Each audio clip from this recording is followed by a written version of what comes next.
mübarek olsun. Bala tinch amanta oldu. Doktor, balam oğul mu kız mı? Kız. Kız.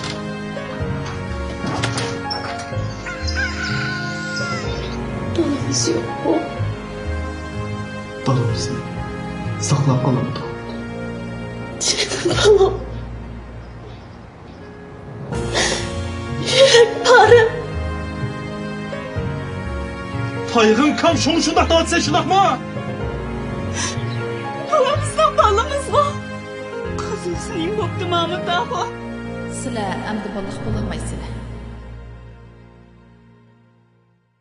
Canım edin, canımga bala.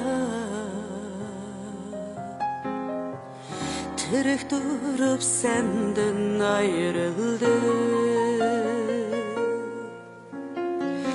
Ahuzerim feleke yetti.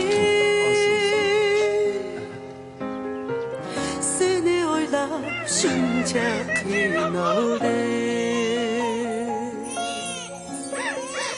Ben şıklayım, öksüp şıklayım. Yattı mı sen? Ece baba. Gözlerimde yaşlarım derya. Sen bulmasam kandak çidaymen. Hayatımda kalmadı mena. Al yemek yaptın çağırıp gitti. İçimden sıfır köreydi. Mübarek olsun kızım, mübarek olsun. Bağırıp kalksan sen Tanısı. Baba. Tapalmadım, ilacım yoktu. Varamadım senin kışında. 他估计也就是这2天，肯定就说是慢慢的呼吸一点一点微弱，完了就知道人不在。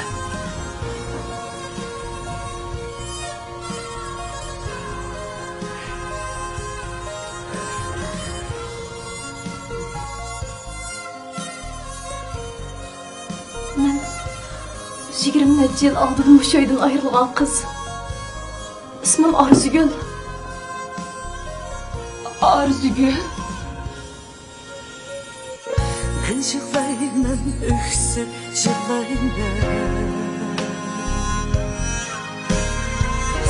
Gözlerimde yaşlarım derya. Seninle bağlarını izleyi, edildi diklerine yardımı bilen. Sen Boyuna bulmasan alın, gelin.